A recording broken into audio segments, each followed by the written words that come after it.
Hi friends, இன்னைக்கு ரொம்பவே டேஸ்டியான உருளைக்கிழங்கு வறுவல் தாங்க பார்க்க போறோம். உருளைக்கிழங்கு வறுவல்னாலே குழந்தைங்கள்ல இருந்து பெரியவங்க வரைக்கும் நல்லா விரும்பி சாப்பிடுவாங்க. தயிர் சாதம், சாம்பார் சாதம், ரச சாதம், வெரைட்டி ரைஸ் எல்லாத்தோடையும் உருளைக்கிழங்கு வறுவலை வச்சு சாப்பிட சூப்பரா இருக்குங்க. அதுவும் நம்ம இன்னைக்கு பண்ண போற மெத்தட்ல செஞ்சீங்கன்னா ரொம்பவே டேஸ்டா இருக்கும். இப்போ இந்த டேஸ்டியான உருளைக்கிழங்கு வறுவலை எப்படி செய்யறதுன்னு பார்க்கலாங்க.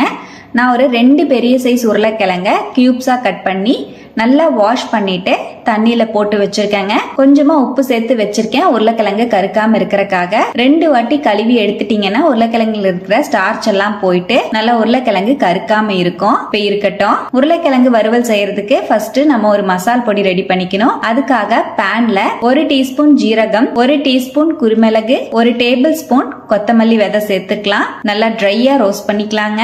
ஒரு 2 நிமிஷம் நல்லா மீடியம் ஃபிளேம்லயே வறுத்து எடுத்துக்கலாம். இப்ப நம்ம சேர்த்திருக்கிற ஜீரகம், குருமிளகு, மல்லி எல்லாம் நல்லா வறுபட்டுருச்சு. இதை அப்படியே நம்ம மிக்ஸி ஜாருக்கு மாத்திக்கலாங்க. இதோடவே காரத்துக்காக 2 டீஸ்பூன் மிளகாய் தூள் சேர்த்துக்கலாம். உங்க காரத்துக்கு தகுந்த மாதிரி நீங்க மிளகாய் தூள் ஆட் பண்ணிக்கோங்க. நல்லா நைஸா அரைச்சு எடுத்துட்டு வந்துடலாம். இப்ப நம்ம மசால் பொடி ரெடி ஆயிடுச்சுங்க. அதே பேன்ல 1 டேபிள் ஸ்பூன் ஆயில் சேர்த்துக்கிறேன். உருளைக்கிழங்கு வறுத்தெடுக்கிறதுக்காக ஆயில் ஆட் பண்ணிருக்கேன். இதோடவே நம்ம கட் பண்ணி வச்சிருக்கிற உருளைக்கிழங்கு சேர்த்துக்கலாம். மீடியம் ஃபிளேம்லயே வச்சு நல்லா வதக்கி விட்டுக்கலாங்க. உருளைக்கிழங்கு நல்லா வெந்து வந்துடணும், அந்த அளவுக்கு வறுத்து எடுத்துக்கலாம். நல்லா கலந்து விட்டுக்கலாம். ஒரு 5 நிமிஷம் போல மீடியம் ஃபிளேம்லயே வச்சிருந்தேன். உருளைக்கிழங்கெல்லாம் நல்லா வறுபட்டுருச்சு. மேல நல்லா கிறிஸ்பியாவும் உள்ள நல்லா சாஃப்டா உருளைக்கிழங்கெல்லாம் வந்திருக்குங்க. நல்லா கலந்து விட்டுட்டு இந்த அளவுக்கு வறுபட்டதுக்கு அப்புறம் நம்ம ஸ்டவ்ல இருந்து இறக்கிக்கலாம். இப்ப இன்னொரு பேன்ல 1 டேபிள் ஸ்பூன் ஆயில் சேர்த்துக்கிறேன். 1 டீஸ்பூன் கடுகு, உளுந்து, 1 டேபிள் ஸ்பூன் கடலைப்பருப்பு சேர்த்துக்கலாம். 1 டீஸ்பூன் ஜீரகம் ஆட் பண்ணிக்கலாம். நல்லா வறுத்து விட்டுக்கலாம். இதோடவே ஒரு பெரிய வெங்காயத்தை ஸ்லைஸ் பண்ணிட்டு சேர்த்துக்கலாம். ஒரு கொத்து கருவேப்பிலை ஆட் பண்ணிக்கிறேங்க. நல்லா வறுத்து விட்டுக்கலாம்.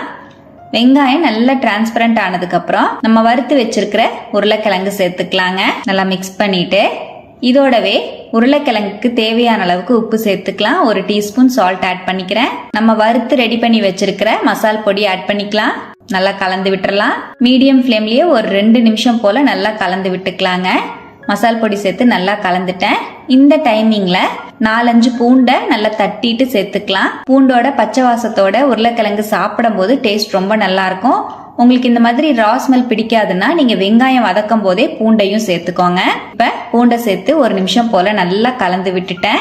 அவ்வளவுதான், நம்மளோட டேஸ்டியான உருளைக்கிழங்கு வறுவல் சூப்பரா ரெடி ஆயிடுச்சுங்க. தயிர் சாதம், லெமன் சாதம், சாம்பார் சாதம், வெரைட்டி ரைஸ்ன்னு எல்லாத்தோடையும் வச்சு சாப்பிட அட்டகாசமா இருக்குங்க. செம்ம டேஸ்டியான இந்த உருளைக்கிழங்கு வறுவலை நீங்களும் இதே போல ஒரு டைம் ட்ரை பண்ணி பாருங்க. ட்ரை பண்ணி பார்த்துட்டு எப்படி வந்ததுன்னு மறக்காம கமெண்ட்ல என் கூட ஷேர் பண்ணிக்கோங்க. நம்ம சேனலை இப்பதான் ஃபர்ஸ்ட் டைம் பாக்குறீங்கன்னா சப்ஸ்கிரைப் பண்ணி பக்கத்துல இருக்கிற பெல் ஐகானையும் பிரஸ் பண்ணி வச்சுக்கோங்க. லைக் பண்ணிக்கோங்க. ஃப்ரெண்ட்ஸ் அண்ட் ரிலேட்டிவ்ஸோட ஷேர் பண்ண மறந்துடாதீங்க ஃப்ரெண்ட்ஸ். தேங்க்யூ.